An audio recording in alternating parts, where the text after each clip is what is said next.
Chers invités, permettez-moi de vous lire la déclaration finale de l'Uni Maghreb. Togo, pays de paix, pays d'hospitalité, pays de potentialité économique.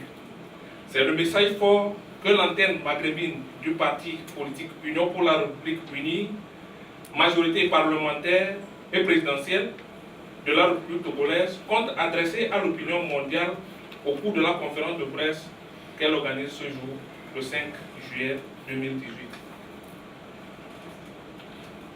Cette conférence de presse poursuit trois objectifs principaux. Exposer l'actualité politique togolaise que notre sœur vient de nous livrer. Rassurer nos chers amis opérateurs économiques du climat de paix qui règne actuellement au Togo. Réaffirmer le soutien et l'engagement de l'Uni Maghreb aux politiques de paix et de développement durable instaurées par le chef de l'État, son Excellence, M. Faure Essoz Gnamnyasingbe et son gouvernement. Notons que depuis le 9 août, notre pays, le Togo, a assisté à une série de manifestations politiques, en l'occurrence celle du PNP, qui ont été émaillées de violence. Cette situation délétère créée par un groupe de partis politiques qui se sont donné le plaisir d'asphyxier l'économie togolaise a connu une évolution plus ou moins positive grâce aux actions ingénieuses du chef de l'État, son Excellence Faure Essoz Gnamnyasingbe, avec le soutien de la population togolaise, des institutions nationales et internationales ainsi que les pays amis du Togo. C'est dans cette logique de soutien aux politiques de paix et de développement du Togo qu'incarne le président du Parti uni, président de la République togolaise, président en exercice de la CEDEAO, champion du MUTA, son Excellence M. Faure Essoz Gnamnyasingbe, que les militants et sympathisants du Parti uni vivant dans les pays du Maghreb, notamment le Maroc, l'Algérie, l'Égypte, la Libye, la Mauritanie et la Tunisie, ont, au cours de cette conférence de presse, informé l'opinion publique que vous êtes, que le Togo se porte beaucoup mieux et invite les opérateurs économiques qui sont intéressés par le marché togolais à saisir les opportunités d'affaires, d'investissement, les atouts de la zone franche, les appels d'offres du marché public, la fiscalité du Togo pour le développement de leurs affaires. Nous demandons à ces opérateurs économiques que vous êtes, à tous les partenaires de développement et autres amis du Togo d'ignorer purement et simplement les intoxications récurrentes et manipulations diverses de certains médias et activistes proches de la coalition des 14 partis qui ne visent qu'à saper l'élan de développement économique de notre pays. Uni Maghreb profite de cette occasion pour joindre sa voix à celle de toutes les autres antennes de la coalition Uni Monde pour appeler la classe politique togolaise, notamment les leaders de la coalition des 14 partis politiques de l'opposition, au respect de la charte des partis politiques et aux tests en vigueur de notre pays lors de l'humanité. C'est l'occasion pour nous, Uni Maghreb, de saluer l'effort louable déployé par leurs excellences Nana Addo Dankwa Akufo-Addo, président de la République du Ghana, le professeur Alpha Condé, président de la République de Guinée, sur l'instruction de la CEDEAO en vue de la résolution pacifique de la dite différence. Uni Maghreb se réjouit de l'accord des partis protagonistes pour la poursuite des activités du Parlement conformément à la Constitution et au-delà de l'échéance prévue. Et ceci dans le respect des dispositions constitutionnelles et prend acte de l'impératif réaffirmé d'organiser les élections législatives avant la fin du mois de novembre 2018. Uni Maghreb félicite les forces de sécurité et de défense nationale pour leur professionnalisme et leur sang-froid qui ont permis à la nation d'éviter l'hécatombe programmée. Uni Maghreb soutient fermement le président de la République et appelle toutes les Togolaises et tous les Togolais à s'engager à ses côtés pour relever les défis de cette année, notamment l'amélioration du climat des affaires, la promotion de l'entrepreneuriat par l'attribution d'un quota de 20% des marchés publics aux jeunes et aux femmes entrepreneurs, le renforcement des filets sociaux avec, entre autres, les transferts monétaires qui passeront de 30 000 à 120 000 bénéficiaires sur les 3 prochaines années.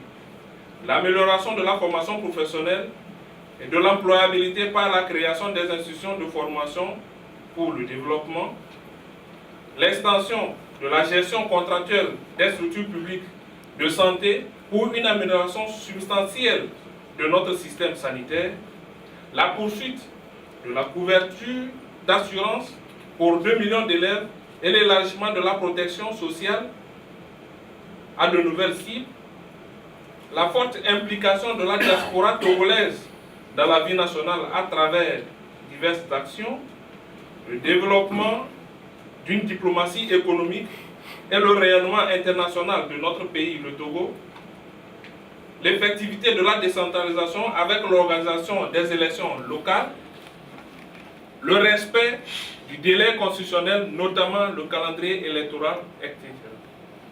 Uni Maghreb invite aussi le gouvernement togolais à redoubler d'ardeur aux côtés du chef de l'État pour impulser davantage la dynamique du développement de notre cher pays, le Togo. Par ailleurs, Uni Maghreb félicite les liens d'amitié et de coopération existants entre notre pays, le Togo, et ceux d'Afrique du Nord, nos pays d'accueil, notamment le Maroc, l'Égypte, la Mauritanie, la Tunisie, l'Algérie et la Libye.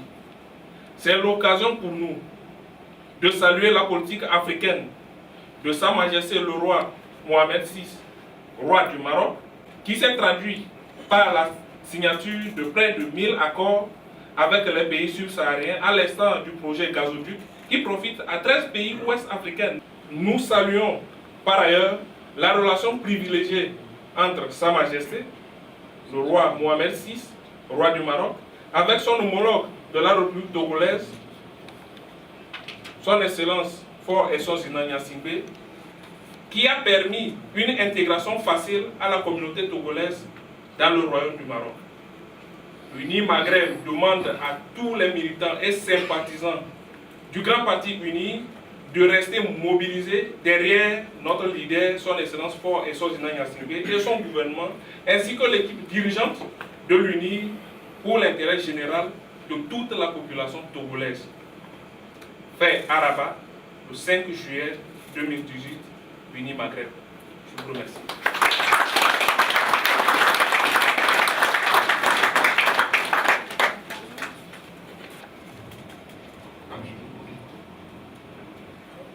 L'opposition togolaise, comme toute sa position, le gouvernement également, face à ce tableau inquiétant, la CEDEAO a souhaité l'organisation des législatives d'ici novembre 2018, en attendant la présidentielle éventuellement 2 ans plus tard. Alors, est-ce que vous pourriez nous dire si le président Faure Gnassingbé en a pas effectivement à la présidentielle de 2020? Deuxième question.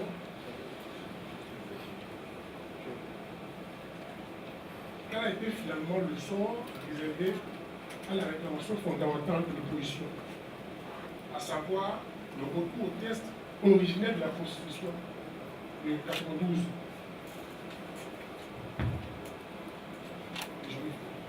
Des journalistes sur le plan international d'avoir un regard différent par rapport à tout ce qui est diffusé habituellement. Bon, du coup, en tant que journaliste, personnellement, je vois clairement, un peu plus clairement les choses. Alors, je voulais savoir aujourd'hui, alors que vous nous rassurez effectivement que le Togo est un pays qui se porte bien, que sur toutes les questions qui sont relatives à la stabilité, aujourd'hui, les investisseurs peuvent effectivement se diriger vers le Togo, ayant la certitude que leurs investissements sont sécurisés. Alors, je veux savoir un peu plus au sujet de tout ce que vous avez tantôt proposé tout à l'heure, en parlant des facilités en termes sur la zone franche, en parlant des opportunités d'affaires, tout ce qui est relatif au marché public. Donc, pour que les investisseurs qui sont présents avec nous ici aujourd'hui, également les journalistes que nous sommes, pour pouvoir communiquer avec, parce que de toutes les façons, restant militants de tout ce qui est unité, nous pensons effectivement que c'est dans la positivité que nous pouvons retrouver le chemin de développement du continent. Donc, si on pouvait avoir de manière synthétique comme ça, cette offre d'opportunités que le Togo nous donne aujourd'hui. Merci.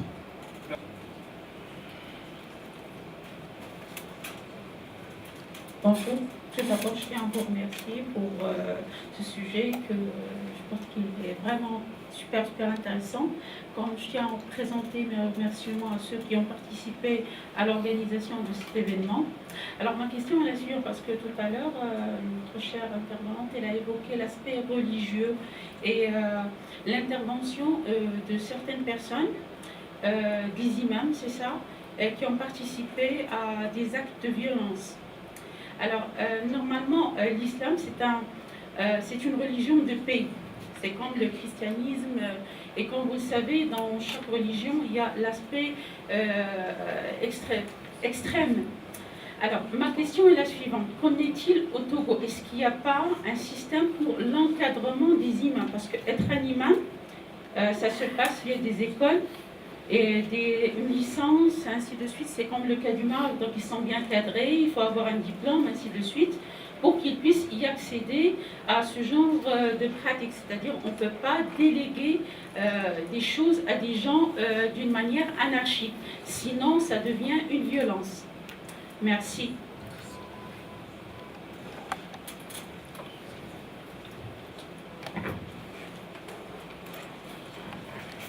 Vos questions? Nous allons essayer de vous donner nos réponses que nous avons à notre niveau. Et sûrement qu'il y a d'autres personnes dans la salle qui peuvent nous aider à vous compléter les éléments dont vous voulez. Pour la première question, de savoir si le président Faure Gnassingbé prendra part à la compétition élective de 2020. Bon, tout d'abord, le chef de l'État, son Excellence Faure Gnassingbé, est le président de notre parti politique UNI. C'est UNI, ce sont les militants et les sympathisants du parti UNI qui décident de son candidat à une élection. Et jusqu'à présent, le chef de l'État n'a pas encore dit que je participerai à l'élection de 2020. Mais moi, en tant que militant de parti UNI, si ça ne tient qu'à moi, il fait déjà de bonnes choses et il peut bien continuer. Et de plus, la constitution togolaise doit être respectée, c'est-à-dire que jusqu'alors, rien ne l'empêche d'opposer une candidature en 2020. Eh bien, laissons 2020 venir et vous aurez la réponse à votre question. Je vous remercie.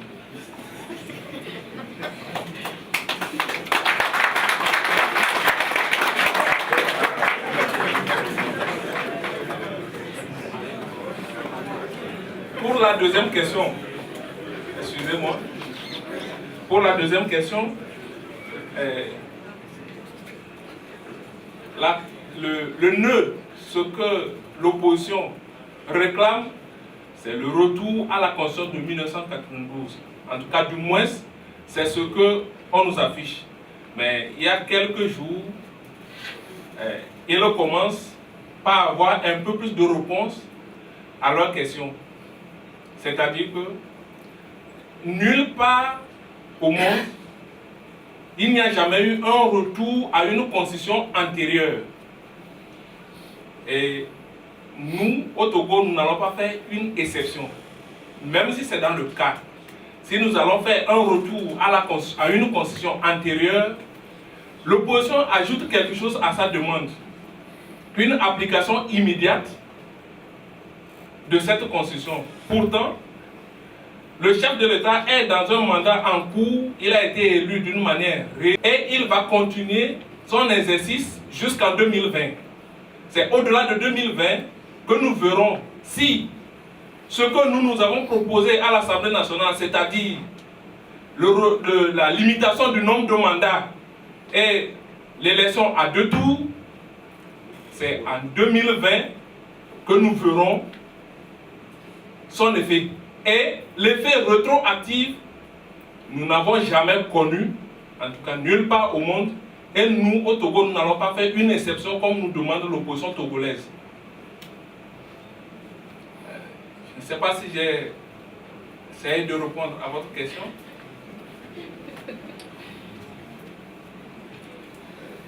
Pour la question concernant l'économie togolaise,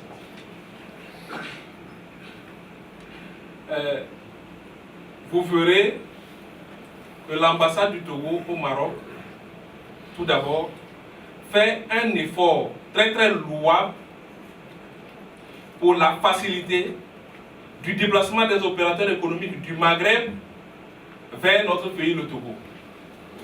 Nous voudrions bien, en tout cas, le Parti uni veut bien que l'ambassade du Togo continue dans cet élan pour faciliter l'accès au marché togolais à tous les opérateurs économiques du Maghreb. Au-delà de ça, quand vous allez sur le territoire togolais, le Togo, c'est un pays qui a plusieurs potentialités, notamment le port à eau profonde, l'unique port à eau profonde de la sous-région ouest africaine, qui a un port de transbordement avec plusieurs facilités douanières qui permet aux opérateurs économiques qui veulent investir dans la sous-région ouest africaine de passer par le Togo. Ça, c'est un premier point. Le deuxième point, le chef de l'État a donné l'instruction à toutes les institutions concernant qui travaillent dans le sens des investissements pour faciliter l'intégration, l'arrivée des opérateurs économiques au Togo. Vos investissements seront bien protégés par les caisses en vigueur au Togo. Quand vous allez au Togo aujourd'hui pour créer une entreprise, vous n'avez besoin que 24 heures, avec plusieurs facilités. Au niveau du centre de formalité des entreprises, vous faites tout là-bas. Vous n'avez pas à vous déplacer, aller dans tel service, avant d'aller dans tel service, avec des papiers un peu partout. Vous pouvez être au Maroc, aller sur le site du centre de formalité des entreprises pour créer votre entreprise. Donc il y a plusieurs facilités que le Togo donne. Le gouvernement accompagne les opérateurs économiques. Le gouvernement initie fait des efforts pour que vos investissements au Togo soient les plus faciles possibles et les plus protégés dans la sous-région ouest africaine. Si vous avez d'autres questions dans ce sens, essayez de vous approcher de l'ambassade du Togo. Je sais qu'il y a une équipe très très formidable là-bas qui présente les opportunités des affaires au Togo, qui peut vous accompagner à aller jusqu'au Togo, vont se déplacer pour vous accompagner au Togo, pour vous permettre de vous intégrer facilement. Plusieurs opérateurs économiques sont dans cette salle, ils ont fait l'expérience et ils savent de quoi je parle. J'invite les autres à emboîter leur pas. Je vous remercie.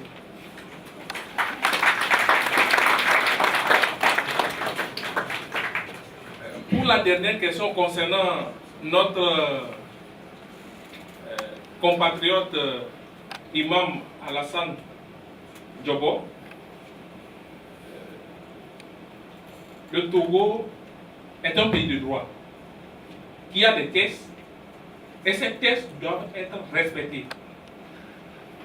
Je félicite le Maroc qui a accompagné le Togo dans ce sens au niveau du côté religieux.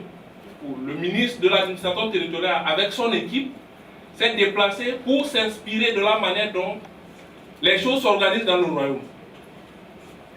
Le Togo est un pays laïque qui a plusieurs religions et la religion musulmane même est majoritaire. Donc le respect de la loi religieuse, des règles religieuses, c'est quelque chose qui est très très fondamental à nous, qui est bien inscrit dans des documents, dans des textes en vigueur au Togo. L'imam Hassan Diogo a été rappelé à l'ordre plusieurs fois par la communauté musulmane, l'équipe dirigeante de la communauté musulmane, qui l'ont reproché beaucoup de choses qu'il fait.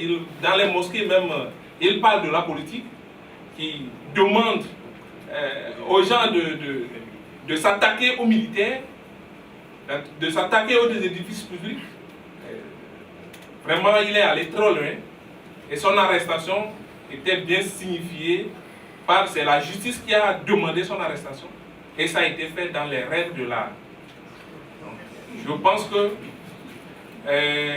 jusqu'à présent, il a essayé de revoir ses manières de se comporter. Il a essayé de réviser sa copie. Et il est un peu en conformité avec la règle de notre pays. Et nous exhortons les autres qu'ils fassent mieux pour la bonne cohésion de la population togolaise. Je vous remercie. Si mes frères ont d'autres éléments à ajouter. Question à chaque fois, parce que ça vient à l'esprit à chaque fois.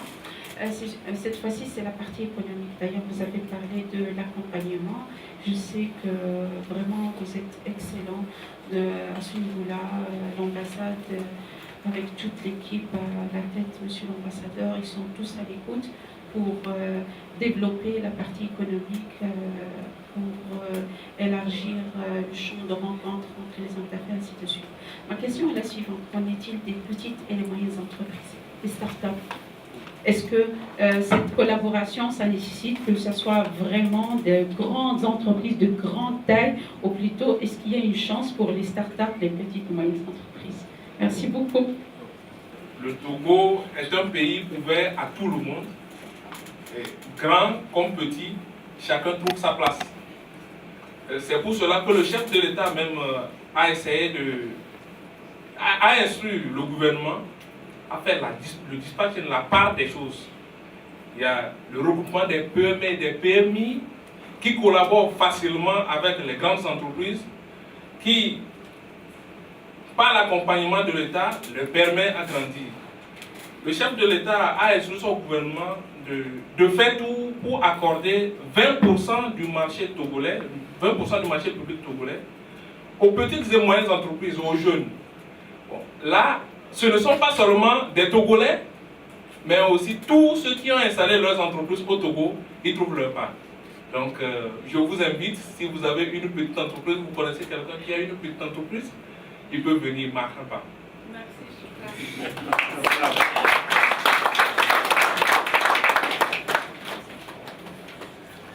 Merci pour vos questions, pour votre assistance, pour votre attention.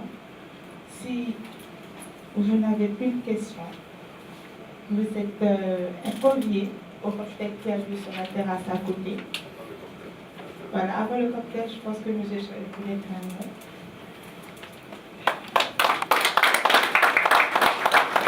Merci beaucoup. Je voudrais vous féliciter pour cet exercice important.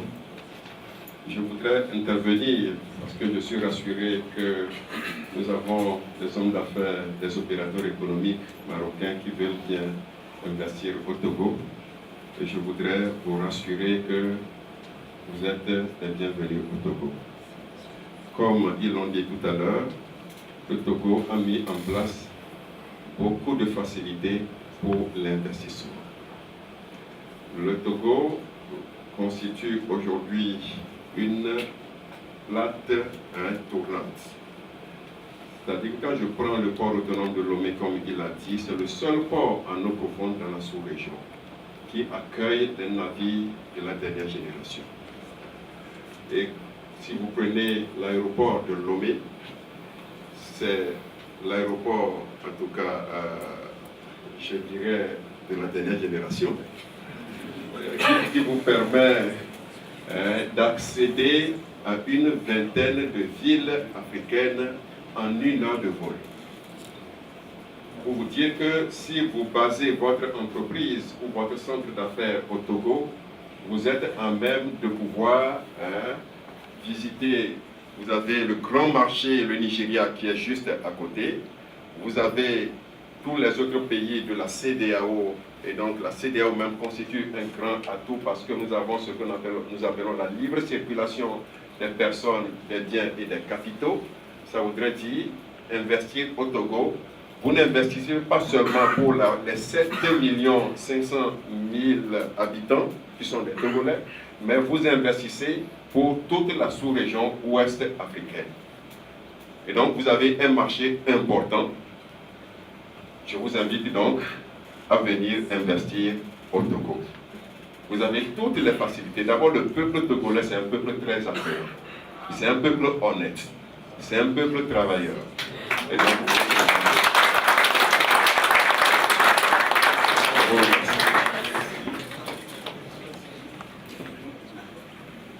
merci, monsieur le chargé d'affaires, pour ces mots très rassurants. L'Éternel bénisse le Togo, l'Éternel bénisse l'Amir, l'Éternel bénisse l'UNIR, l'Union pour la République. Je vous convie, chers invités, à vous diriger pour le cocktail de fin. Et très bon appétit à vous. Bonne fin de soirée. Merci beaucoup.